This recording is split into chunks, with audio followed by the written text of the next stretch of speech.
მოგესალმებით, თქვენ უყურებთ Talk to Regions, სოლიდარობა მზიამაღლობელს და ყველა სინდისის პატიმარს. პოლიციის პოლკოვნიკი რამაზ თათარაშვილი სამცხე-ჯავახეთის პოლიციის დეპარტამენტის დირექტორად დაინიშნა. თათარაშვილი ამ დრომდე თბილისის პოლიციის დეპარტამენტის ვაკე-საბურთალოს მთავარი სამმართველოს უფროსი იყო. სამცხე-ჯავახეთის პოლიციის დეპარტამენტის ყოფილი ხელმძღვანელი გიორგი ბუხრაშვილი კი 4 აპრილს აჭარის პოლიციის უფროსად გადაიყვანეს. ბზობის დღესასწაულამდე რამდენიმე დღით ადრე ბზის მოჭრაზე კონტროლი მკაცრდება.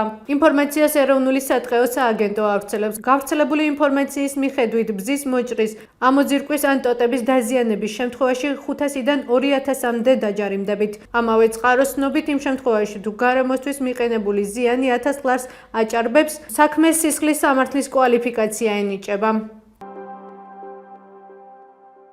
სად ვართ ახლა ნატო-საქართველოს ურთიერთობის 32 წლის თავზე?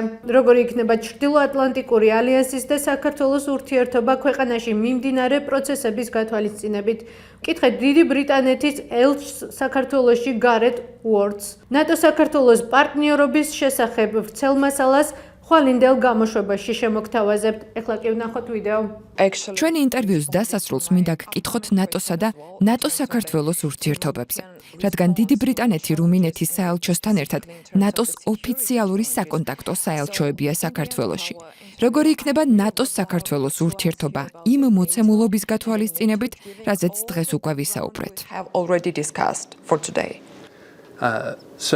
As you mentioned, UK and Romania are contact point embassies for. როგორც თქვენ აღნიშნეთ, დიდი ბრიტანეთი და რუმინეთი არიან ნატოს საკონტაქტო საელჩოები აქ საქართველოში. ჩვენ ვიყავით საქართველოს ნატოში ინტეგრაციის ძლიერი მხარდაჭერები ბოლო 15 წლის განმავლობაში. ვფიქრობ, რაც ამ მომენტში ცხადია არის ის, რომ ნატო იცავს თავის მოკავშირეებს, მაგრამ ის ასევე ითვალისწინებს ღირებულებებს. ჩვენ გვქონდა მკაფიო მსჯელობა საქართველოს ხელისუფლებასთან, რომ დემოკრატია, კანონის უზენაესობა და ადამიანის უფლებები მნიშვნელოვანია ნატოსთვისაც. ის პრობლემები, რომლებზეც ადრე ვისაუბრე, საქართველოსთან ორმხრივი ურთიერთობების სირთულეები მნიშვნელოვანია არა მხოლოდ ევროკავშირისთვის, არამედ ნატოსთვისაც.